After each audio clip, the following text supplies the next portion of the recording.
They say there's no place like home. It rings true for non-resident Indians as well. A lot of Indians settle abroad.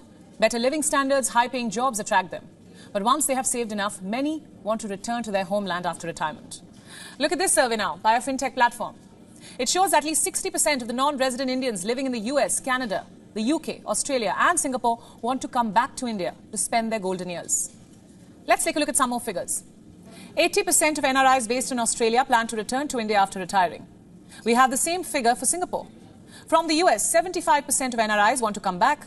From the UK, the figure stands at 70%. From Canada, it is 63%. So why do so many Indians want to come back home? It's as much for financial as for emotional reasons. You see, India is formulating a strong strategy to stabilize its economy. It has become an emerging global startup hub to reckon with. There are stellar manufacturing capabilities, financial services and technology advancements.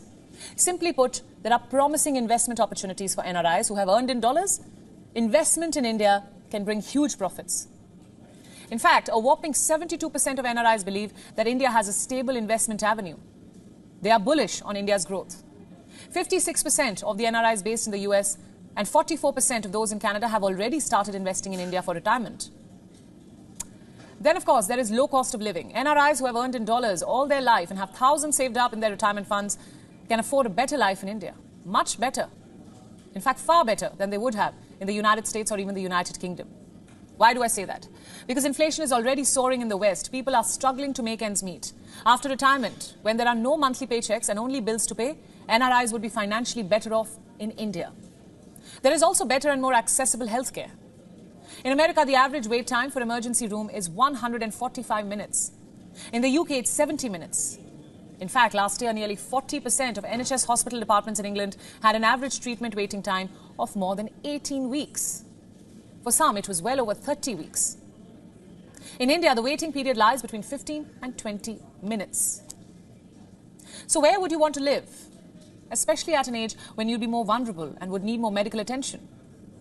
Of course, at a place where you have better access to medical care, not somewhere that you'd have to wait for weeks to see a doctor's face. Then there is the emotional factor. Indians go abroad and build a new life, but often their families are left behind. And why just families? Also their friends, their culture, their childhood memories. Some want to raise their children or grandchildren in India close to their culture. You see, a lot of Indians move to foreign countries every year. Reports say the figure lies between 1 and 2.5 million. As of data from 2020, 18 million Indians live abroad. India has the largest diaspora population in the world. Because of this trend, with doctors, engineers and tech-savvy individuals moving out, India has grappled with brain drain. But now the good part is, a lot of the NRIs want to come back, even if it's after retirement. Home is, after all, home. WION World is One is now available in your country. Download the app now and get all the news updates on the move.